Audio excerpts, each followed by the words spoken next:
School কলেজের বাইরে যে আচারটা আমরা সবাই খেয়ে থাকি ঠিক সেই রকম একটা আচার নিয়ে আমি আজকে হাজির হয়েছি। তো কুলে কিন্তু বেশি রকমের উপকরণ লাগেও না, ঘরে থাকা জিনিস দিয়েই আর শুধুমাত্র কুলটা কিনে আনলেই কিন্তু আমাদের আচারটা রেডি হয়ে যায়। আর একটু চিনিটা আমাদের লাগে আচারে তো চিনি তো লাগবেই, কারণ আমরা যেহেতু টক কুল খাবো সেটাকে একটু মিষ্টি করতে গেলে তো চিনি তো আমাদের লাগবেই। তো বাজার থেকে আমি এখানে 3 কিলো কুল এনেছিলাম। তো কুলটাকে কিন্তু আমি ছাদে রোদে দিয়েছিলাম 3 দিন কড়া রোদ খাওয়ানোর পর ঠিক এরকমই দেখতে হয়েছে। আর কুলের যে এই বোঁটাগুলো আছে এই বোঁটাগুলো কিন্তু ফেলে দিতে হবে অবশ্যই করে, নাহলে কুলের আচারটা খাওয়ার সময় মুখে পড়লে কিন্তু একদমই ভালো লাগবে না। তো প্রত্যেকটা এইভাবে ডাঁটিগুলো কিন্তু আমি ছাড়িয়ে ফেলে দিয়েছিলাম। আর একটা কুল আমি আপনাদেরকে ভেঙে দেখাবো যে দেখুন কুলের ভিতরটা ঠিক কতটা মতো শাঁস রয়েছে। খুব বেশি শুকালে কিন্তু রোদে কুলটা কিন্তু একদম কাঠ হয়ে যাবে, আর একদম যদি বাজার থেকে কিনে এনে করেন তাহলে কিন্তু আচারটা ভেজা হয়ে যাবে, আর সারা বছরের জন্য কিন্তু আপনারা সংরক্ষণ করতে পারবেন না। ঠিক একটু শুকিয়ে আসবে আর সামান্য রকমের কুলের ভিতরে শাঁসটা দেখা যাবে, তখনই কিন্তু আমরা আচারটা শুরু করে দেব। তো আচারের জন্য কিন্তু সব সময় অ্যালুমিনিয়ামের কড়াই কিন্তু বেস্ট। তো একটা বড় সাইজের কড়াই নিয়েছি, কারণ নাড়াতে যাতে সুবিধা হয়। তো তার মধ্যে আমি 1 চামচ মতো এখানে মৌরি দিয়েছি। মৌরি থেকে যখন সুন্দর গন্ধ ছাড়বে তখন দিয়ে দেবো 2টো শুকনো লঙ্কা। তো আচারটা ঝাল তো অবশ্যই ভালো লাগে, তো অনেকে গুঁড়ো লঙ্কাও দিতে পারেন, আমি কিন্তু এখানে কোনো গুঁড়ো লঙ্কা ইউজ করিনি। তো তারপরে 3 কিলো কুলকে আমি কড়াইতে দিয়ে দেবো। গ্যাসটাকে কিন্তু অবশ্যই লো ফ্লেমে রাখবেন, যদি হাই ফ্লেমে থাকে তাহলে কিন্তু কড়াটাকে ধরে নেবে কুল, আর কুলটা কিন্তু পুরোপুরি পুড়েও যাবে। তো তারপরে কন্টিনিউ আমি নাড়িয়ে গেছি 2 থেকে 3 মিনিট। খুব বেশি কিন্তু কষানোর দরকার নেই কুল, কারণ কুলটা যেহেতু শুকনো আর কড়াইতে এইভাবে নাড়লে কিন্তু কুলটা আরও শুকিয়ে যাবে। তো বেশ কিছুক্ষণ নাড়িয়ে চাড়িয়ে নিয়েছি। তারপর দেখছি যখন কুলটা বেশ একটু হালকা মতন আমাদের কষানো হয়ে এসছে, তখন কিন্তু ঠিক এই টাইমে কিন্তু আমরা এবারে কুলের মধ্যে জল দিয়ে দেব।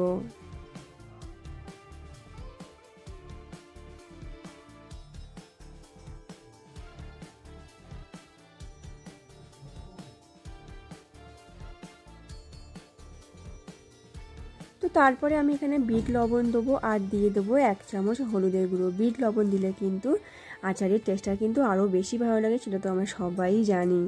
আর তারপরে আমি এখানে জল দিয়ে দিচ্ছি। কতটা পরিমাণ জল দিতে হবে সেটা কিন্তু দেখে নিতে হবে, খুব বেশি জল হলে কিন্তু ভ্যাজা মতন হয়ে যাবে। তো আমি এখানে 2 কাপ মতন জল দিয়েছি।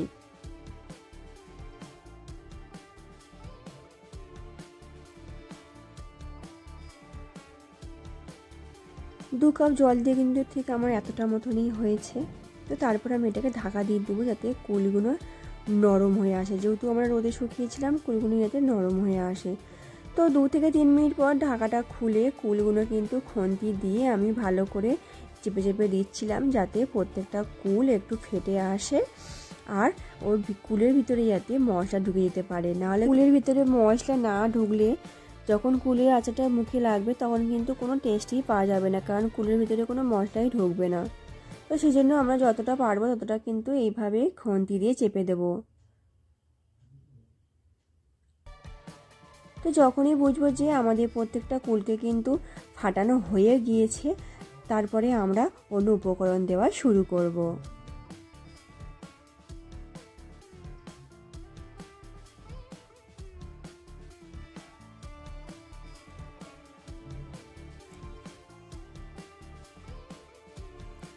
তো তারপরে যখন অনেকটা জল কমেও এসেছে ঢাকা দিয়ে দিয়েছি লো ফ্লেমে রেখে। আর এদিকে আমরা কিন্তু অনেক রকমের মশলা নিয়েছি, তেজপাতা, শুকনো লঙ্কা, আর এখানে 4 চামচ জিরে, 1 চামচ মৌরি, আধা চামচ মেথি, আর এখানে 3 চামচ মতন ধনে।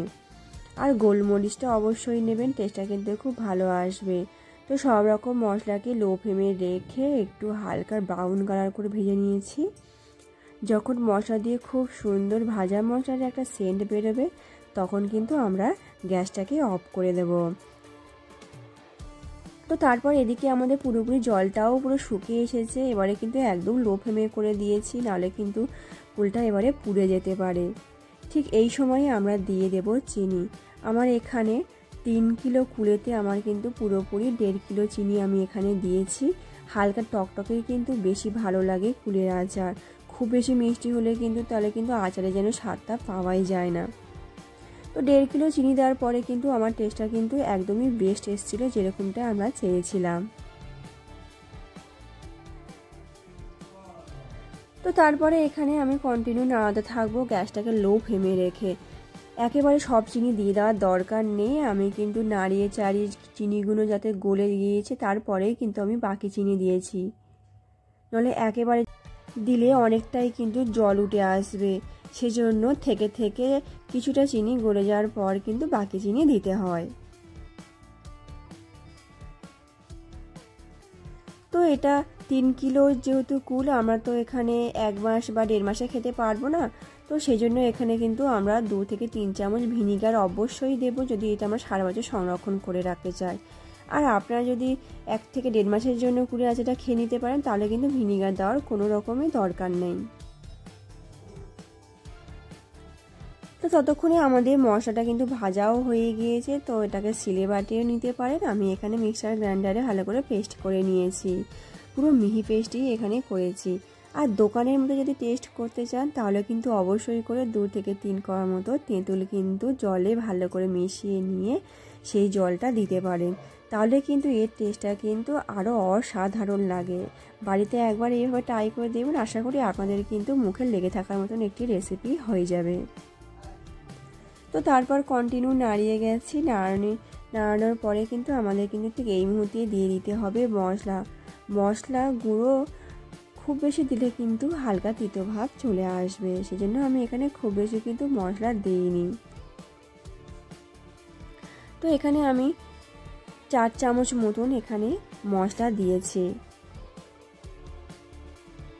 তো তারপর একটু ভালোভাবে নাড়িয়ে চাড়িয়ে মুখে দিয়ে যখন দেখবে যে কুলের আচারটা পুরোপুরি রেডি হয়ে গিয়েছে, তো জল ছেড়ে দিয়ে তেল বেরিয়ে এসছে, তখন কিন্তু আমরা কুলের আচারটা নামিয়ে নেব। আর খুব ভালো করে কিন্তু এটাকে ঠান্ডা করে নিতে হবে বয়েমে ঢোকানোর আগে। তো সবসময় কিন্তু কাঁচের বয়ামই কিন্তু বেস্ট আচার রাখার জন্য। তো না থাকলে আপনারা অবশ্যই প্লাস্টিকের বোতলে রাখতে পারেন। তো কাঁচের বয়ামটা খুব ভালো করে পরিষ্কার ধুয়ে কিন্তু আমি রোদে দিয়েছিলাম কিছুক্ষণের জন্য, যাতে ভালো করে বয়ামটা শুকিয়ে যায়। তো তারপর এখানে সারা বছরের জন্য কিন্তু আমি কুলের আচারটা সংরক্ষণ করে রেখেছিলাম। ভিডিওটি যদি ভালো লেগে থাকে তাহলে অবশ্যই করে লাইক, শেয়ার, কমেন্ট আর সাবস্ক্রাইব করে আমাকে উৎসাহিত করবেন। তো দেখুন এই লোভনীয় আচারটা আপনারা বাড়িতে একবারের জন্য হলেও ট্রাই করে দেখবেন, আশা করি আপনাদের খুব ভালো লাগবে। তো আবার দেখা হচ্ছে নেক্সট ভিডিওতে, নেক্সট এপিসোডে। আপনারা সবাই ভালো থাকবেন, সবাইকে ভালো রাখবেন। আমার চ্যানেলে অন্য রকমের কিন্তু কুলের আচারের রেসিপি রয়েছে, আপনারা চাইলে অবশ্যই দেখতে পারেন। Thanks for watching.